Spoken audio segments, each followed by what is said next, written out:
गोजोन फुंबिलिनि अननाय सिबिनाय खुलुमनायखौ बयबो रोजा रोजासिम बावहरबाय। दिनै बे समाव आङो नै उदालगुरियाव दङ। दायो फुंनि 3 बाजि। आसा खालामदों नोंथांमोना गासिबो मोजाङैनो दङ। इसोरनि अननायाव गासिबो देहा मोदोम सोलेर संसार गासिबो थिगैनो दङ। आंबो दासान्दि मोजाङैनो दंथ'यो। जोङो माखासे लोगोफोर दङ जयैनो दिनै बाक्सानि रुपहिसालबारियाव जोङो थांनो ओंखारदों। मानो होनना बुङोब्ला दिनै एनडिपि आफादनि सिगांनिफ्रायनो खुंबोजाबाय थाखानाय मार्टियार्स डे 14 सेप्टेम्बर बेखौ एबारबो बिथांमोना एक्स एनडिपि इउनाइटेड फरामा बेवहाय फालिनो थाखाय थाम-थिम खालामदों। दा बेवहाय आंखौ सासे पेट्रियटिक आर्टिस्ट हिसाबै बिथांमोना लेंहरदों। दा बेनिखायनो दोंनैसो मेथाइ खननो होननानै आं मैयानो उदालगुरियाव फैनानै थाफैदों। दा नै फुङाव जों ओंखारलांसिगोन बेनिफ्राय रुपहिसिम। दा नोंथांमोननोबो बे भिडिअखौ दिन्थिलांनो सानदों। नोंथांमोना नायलांबाय थादो। आं नै दा हटेलनिफ्राय थांनो ओंखारबाय। लोगोफ्राबो फैगासिनो दं, मोनफैसिगोन। दा बेस्रा हटेलाव थाग्रानि हटेलबो एकदम मुग्रु मुसि जालायथारबाय नै आंनि थाखायनो। 4टायाव सिखारनांबाय बेस्रा। गाबोन फैनानै आरो बेयावनो थाफैफिननांसिगोन आङो। दायो नै 4 बाजिदों, माने सोरांजोबाखै नालाय खोमसिथार नै बेनो खोमा लोगोफ्रा आंना सफैबाय एकदम। दे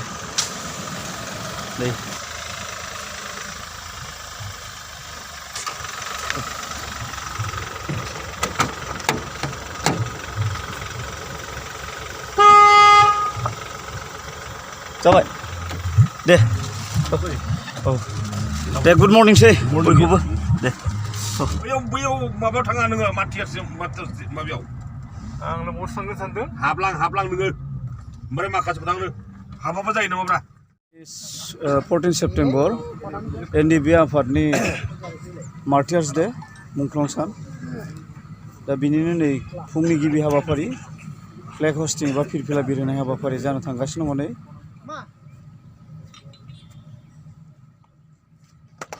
फिरफिला बिरहोनाय हाबाफारिया बेखिनियावनो आबुं जाबाय। नोंथांमोना नुबाय नै बिरहोबाय फिरफिलाखौ।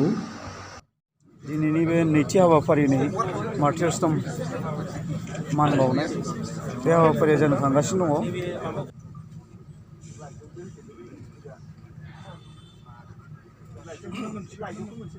जों नै गेस्ट हाउसाव मोनफैलायबाय। एसेबाव दसे जिरायथ'नोसै। आलासिफ्रा गासिबो बेयावनो दं। नै दा नै बिदा गेदेरा नै जिरायदो। दा बे समाव नै जोंनि बिटिआरनि चिफ मानगोनां प्रमद बर' सारा नुजाथिफैबाय गेस्ट हाउसाव। आरो मार्टियार्स टमावबो बिथाङा मान बावखांबाय मार्टियार्सफोरखौ। दिनै 14 सेप्टेम्बर बे सानाव एनडिपिनि मुंख्लं सान हिसाबै फालिबोबाय थानाय जादों। आरो देग्लाय 30बाथि जे मुंख्लं सान बेखौ सामवायाव गिबियैनो फालिनाय जादों गाजा गोमजायै। आङो बे सानाव एनडिपिनि जि मोनसे गोलाव समनि जांख्रिथाय बेवहाय जाय बिथांमोना अबथिरा जिउ गारलांबाय, जाय बिथांमोना हारिनि थाखाय गावखौनो बावलांबाय, बिथांमोननि बयनिबो जिउ सोलेरा जाहाथे सोरगोआव अराय आलो गोजोनै थायो बिनि थाखाय आङो अबंलावरिनि खाथियाव आर'ज गाबदों। आरो मुंख्लं नखरफोरनिसिम आंनि गोथौ दुखु मोननाय, अननाय आरो सिबिनायखौ आं बावहरदों। बिथांमोननि जिउ थै आरो जिउनि बेसेन बे ओरैनो थाङाखै। दिनै बिथांमोननि सेक्रिफाइस, बिथांमोननि थै होनाय आरो जिउ बावनायनि थाखायनो दिनै बर' फिसाफ्रा माखासे राजखान्थियारि मोनथायखौ मोननो हादों। आरो बेखौनो लानानै बिथांमोननि जे सिमांमोन बर'खौ बुहुमाव मोनसे जौगासार हारि महरै गायसननांगोन, रैखाथि गोनां हारि महरै गायसननांगोन, जोंनि थाखाय मोनसे ओनसोलखौ जोंनि हारिनि थाखाय फैबाय थानाय जोलैनि थाखाय जोङो जोंनि थाखाय मोनफुंनांगोन। बे गासैबो हाबाफारिफ्रा मोनफानि उनाव मोनफा जालांगासिनो दङ। दा बेनिखायनो आङो बिथांमोननो रोजा रोजा साबायखर बावो जे बिथांमोना बर' हारियाव उजिनानै बर' हारिनि थाखाय बिथांमोना जे बेसेबा गिदिर बिहोमा होलांबाय, बे अराय सम बर'नि जारिमिनाव सनानि हांखोजों लिरनाय थागोन दा बेजों लोगोसे जोंनि जि बिबान 2020आव एकर्ड जानायनि उनाव जिखिनि एकर्ड इमप्लिमेन्टेसन बिनि थाखाय जोङो जयै खामानि मावगासिनो दङ दा माखासे केसफोरा बोखारजाबाय आरो माखासे केस बोखारजानांगौ दङ बे गुबुन गुबुन जायगायाव स्केटार जाना थानायलाय बेवहाय एसे सम लादों नाथाय आङो फोथायो बे गासैबो केसा बोखारजाजोबगोन बेजों लोगोसे जिखिनि जोंहा मुंख्लंफोरनो अनसुंथाइ होनाय दासिम 240 होनाय जाबाय 360 आरो रेडि जानानै दङ बिनिफ्राय आरोबाव 40सोनिफ्राय बांसिन स्क्रुटिनि जाबावबाय दा बेखौ जोङो गासैखौबो होलांबाय थागोन बोसोरसे बोसोरनैनि गेजेराव मेक्सिमाम मुंख्लं न'खरा एक्स ग्रेसियाखौ मोनगोन होननानै आं मिजिंथिदों बिनि अनगायै जिखिनि जोंहा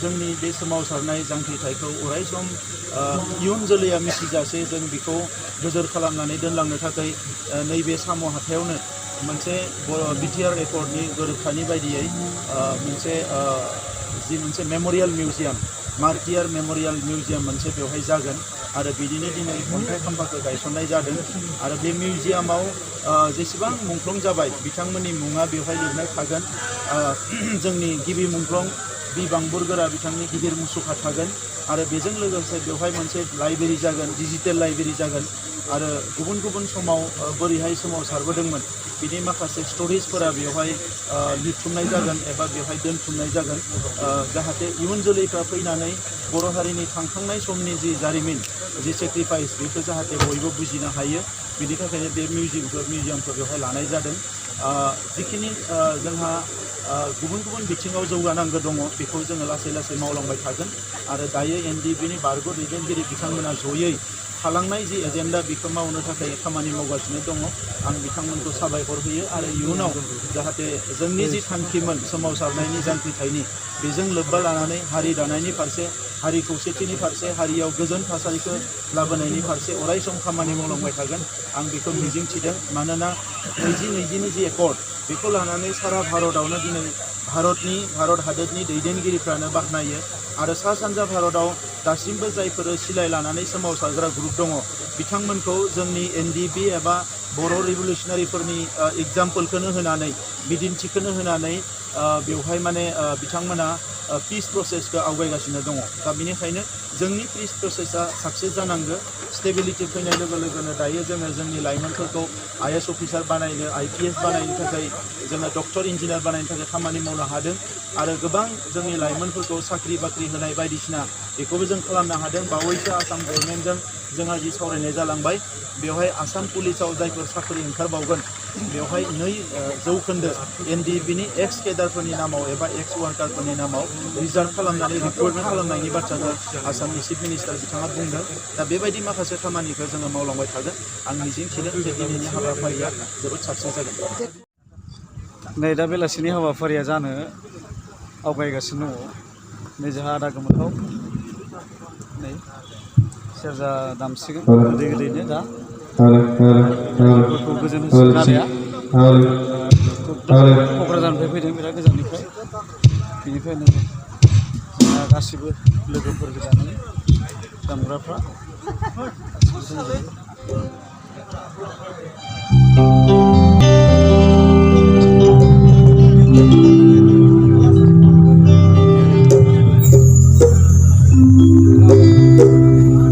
खुलुमबाय जों जेब्ला ओरै बारबोदोंमोन दावधारा नोंथांमोननि बाक्सा जिल्लानिनो बे दावधारा फरेस्ट बिटआव फरेस्टारफोरजों जों गावलायनाय जादोंमोन बे गावलांनायाव जोंहा सासे जोंनिनो लोगो आं बिदा जायोमोन बियो गावथारजादों बेखौनो लानानै सुजुनायमोन नोंथांमोनहा खोनाखाबाय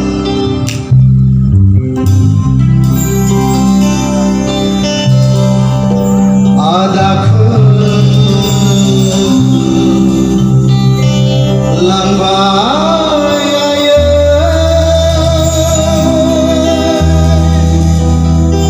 पुलिसफोरा गावथारनानै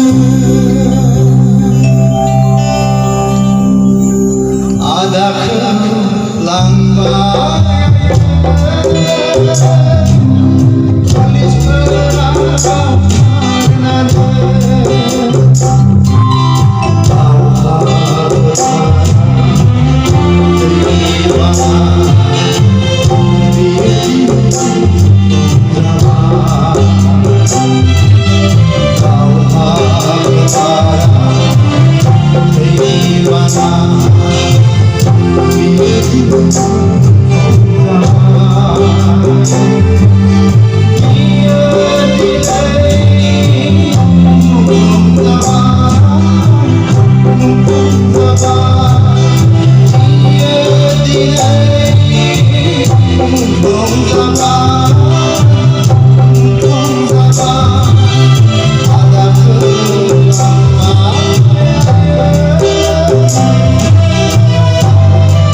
Hãy subscribe cho kênh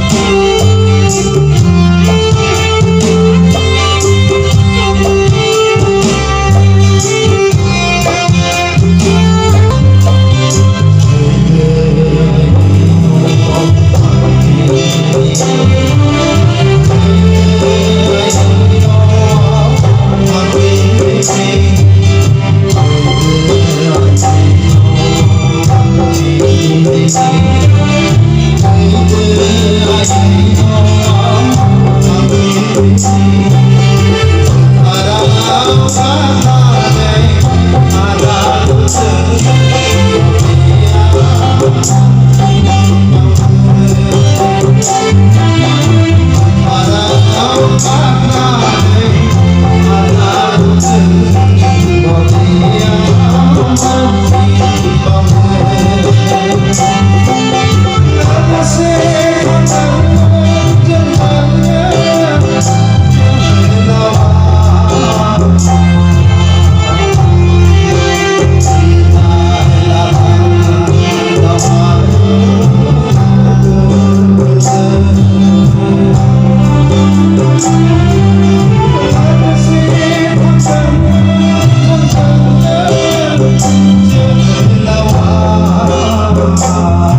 để không bỏ lỡ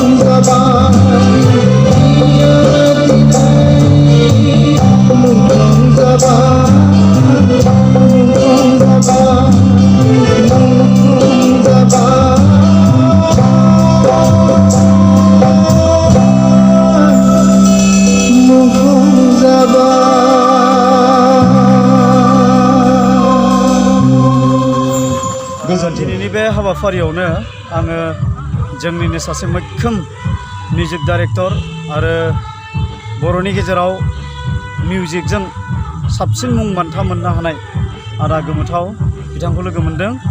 दा बे समाव आङो गिबियावनो आदानिसिम गोजोननाय बावदों। फंबायनिसिमबो खुलुमबाय। गोजोनबाय आदा। दा आदाजोंथ' आं दानिल' सिनाखि नङा, सिगांनिफ्रायनो सिनाखि आरो सिगांफ्राव प्रजेक्टआवबो आदाया आंखौबो मेथाइ खनहोबाय। गतिके जोङो मिउजिक लाइनाव मोजां रिलेसन दङ। दा आं आदानाव नैबे कुइसनखौल' सोंनो सानदों आरो जे दिनै जे आदाया डक्टरेट डिग्रि लानो हाबाय मिउजिकजों, दा बै डिग्रि लानायसिमाव आदाया बेसेबां खस्थ' खालामनांखो आरो नैबे मोनसेखौबो सोंखाबावनोसै खेबसेयावनो जे बेबायदि डिग्रिखौ मोननोब्ला जों माबायदि हार्ड लेबार खालामनांगोन फिउचार जेनेरेसना, दानि सेंग्रा सिख्लाफ्रा। दा बिनि सायाव आदाखौ फंनैसो बुंनो थाखाय आं खावलायनाय जाबाय। जिनिसा जाहैबाय मिथिनायाव सिम्पोल, बेनो जाहैबाय जों सिस्टेमाव थांग्रोनांगौ जायो। जोंथ' बयबो जेन'बा मोसायो खनो ट्राइबेल माहारियाव बहुत एक्सपार्टआनो ओंखारबोजोब्बाय दा, खिन्थु मोनसे जों सिस्टेमखौ दाबो फल' खालामनाया खम नुनो मोनो। खम बेनो जाहैबाय जों एकाडेमिक सिस्टेमाव फैनांगोन। औ जेनेबा नों मिउजिकआनो जा बबेबा इडुकेसन लाइन माखासे माबायानो जा दा जों जेन'ब्ला अब्लासो बै प्रसेस सिस्टेमखौ लायनो हागोन आरो। जेरै नों BA पास खालामनायनि उनावसो MA खालामनो हागोन। MA नि उनाव PhD। थिग बेबायदिनो मिउजिकआव मोनसे सिस्टेम दं। नों जेन'बा बि मिउजिक जाग्रोनांगोन, बि मिउजिकनि उनावहाय एम मिउजिक बा निपुन, बेनि उनावहाय नों एप्लाइ खालामनानै माखासे जेन'बा PhD आव एडमिसन लानो हागोन। बेनि उनावहायथ' मोनथिखागौ जेन'ब्ला मोनसे नों जेब्लानाखि नों सेलेक्ट जागोन आरो जेन'बा एन्ट्रेन्स बा माबा मोनसे माबा जागोन, नोंनि माखासे क्वालिफिकेसन बा माखासे अनेक बेवहाय बे PhD लेभेलावहाय जेन'बा जोंना मिउजिकआवहाय नोंनि दामनायफोरखौबो नायो, नोंनि टेलेन्टफोरखौ नायगोन, माखासे प्रेक्टिकेल बुस्थुआबो थानांगौ। ओमफ्राय बेनि गेजेरजों जेन'बा जों रिटेनलि माखासे बुस्थुआव फैनांगौ जायो। जेरै जेन'बा नों थेसिसनि खोथा फैबाय, माखासे रिसार्चनि खोथा फैबाय आरो दा बावहाय मा जायो, खस्थ'आथ' बुहुत खस्थ'। माबा मोनसे नों टपिक लागोन, नोंनि माबायाव नों सेलेक्ट खालामनो होयो। बेफोरबायदि जेन'ब्ला नों मिउजिकनि खेथ्रआव जेन'बा आंनि खेथ्रआव ओरैमोन, जेन'बा इण्डियान मिउजिकआवहाय बर' फक डेन्स बा मिउजिकआ माबायदि प्रभाब गोग्लैदों बेनि सायाव आं मेक्सिमाम बांसिन सेरजानि सायावनो बा खाम सिफुं बेनि सायाव आं माखासे मेइन माबा खालामनाय जादों। बेनि सायावहाय खालामबाय। बेनिफ्राय माखासे हिन्दुस्तानखौबो एटाचमेन्टआव दं। जों हिन्दुस्तानी हिसाबै बेखौ लाफानांगौ जायो। बेनिफ्राय बेनो गाइडेन्सनि सायावहाय मा सिस्टेम, बे मा गाइड होयो। आंनि गाइडेन्सआ जाहैबाय डक्टर अमित कुमारमोन आरो। प्रफेसारमोन बे सासे। बिथांनि सायावनो गाइडेन्स, बिथाङा मोजां बोसोन होयोमोन आंनो। कालेक्ट खालामनाय आंनि खस्थ' लानायफोरखौ मोजां मोनोमोन। बबेबा माबानि थाखाय जेब्लाखि आं चेन्नाइआव खालामबाय थायो अब्ला फैफिननानै जोंनि बड'लेण्डआवनो माबा मोनसे सोंफैनो गोनां लाफैनो सर्सखौ लाफैनो गोनां जायो। थिग बेबायदिनो जेन'ब्ला नैबे मिउजिकनि अनगायैबो माखासे नैबे फकलरनि खोथायावनो सानदों आरो बेखौ जोंनि रुंसारि जेन'बा आं एसे दाजाबनो सानदों माखासे रिलेटेड नालाय। बेनो जाहैबाय रुंसारि सानैख्य ब्रह्म होननाय दाइटनि जानाखि प्रिन्सिपालमोन बियो दाइटनि। बे बिथाङा खिन्थानाय बायदिब्ला आरो मोनसे दा सासे हायद्राबाद ना बहायबा PhD खालामनो थांदोंमोन आरो सासे जोंनिनो बर' स्टुडेन्ट आरो PhD खालामनो थांदों। बेनिफ्राय बियो सानबाय मा आं जौखौ लायोब्लाथ' बिराद इजि जागोन, सर्सखौ मोनजोबगोन आं बेबायदि सानदों आरो। जौखौनो लाबाय। बेनिफ्राय दानाथ' जौखौ माबोरै बानायो मायो बेफोरखौ सानदोंमोन आरो बियो। जेनेबा एमाव बानायो, एमावखौ माजों बानायो खिन्थु बेनाव फैबाय जाहैबाय जौआ माबोरै जोनोम जाया बेनि थाखायनो बहुत क्रिटिकेल जाहैबाय। थारैनो दा नंखायनो बेफोरखौ माबानायावहाय बहुत जारिमिनबो खिन्थादों आरो। थिग बेफोरबायदिनो जायो। दा नंखायनो जोङो जेन'बा इयुन जोलै माखासे जेन'बा फरायसा लोगो बिथांमोना आरो बिनि सायाव मोजाङै सेलेक्ट खालामनानै लाखानांगौ थारैनो। जाहाथे गाव गल जाया। गल जानायाथ' जानाय नङा नों नागिरबानो मोनगोन मोनगोन, सोर्सखौ औ, औ। एक्सपार्टफोरनिफ्राय माखासे लोगो हमनानै माखासे सोर्सखौ नागिरनांगौ जायो जाहैगोन आरो बेनि सायावहाय नों थेसिसखौ मोजां रोखोमै सिस्टेमाव बानायब्लानो जायो औ दा नंखायनो जोङो खस्थ'ल' लानांगौ खस्थ' लायोब्ला बिनि फिथाइखौबो मोनहैखागोन थारैनो नंगौ दा गोबां मोजां बाथ्राफोरखौ नोंथांमोननो फोरमायबाय आदाया थारैनो जों आसा खालामो जे फैबाय थानाय जेनेरेसना जाहाथे आदामोननि माखासे आइडिय'लजिफोरखौ फल' खालामनानै जे गावबो जानो थाखाय नाजायो दा जों दिनै नुबाय जे खायसे बुङोमोन सेरजा दामोब्ला जानो गैयै जायो दुखिया जायो होननानै जोंनि बर'फोरनि गेजेराव दंमोन नाथाय दिनै सेरजा दामनानै जे आदा गोमोथावआ दिनै डक्टरेट आरो आदाखौ जे जोंनि बेयावल' मिथिगौ बे नङा गोबां जोंनि माने बेलेग स्टेटआवबो थांनानै आदाया प्रग्राम खालामहैयो दामहैयो बेखौ जोंनो ससियेल मिडियानि गेजेरजों नुगासिनो दं आरो नोंसोरबो नुदों थिग नोंसोरबो बिदिनो जानो हायोब्ला मोनसे समाव जेनेबा जोङो गावनि आथिङाव गाव गसंनो हानाय लामाखौ जों थारैनो मोनगोन होननानै आंबो सानो मोनगोन दा बेखायनो आदानिसिम फोरमायनायनि थाखाय गोजोननाय बावबाय गोजोनथोंसै खुलुमबाय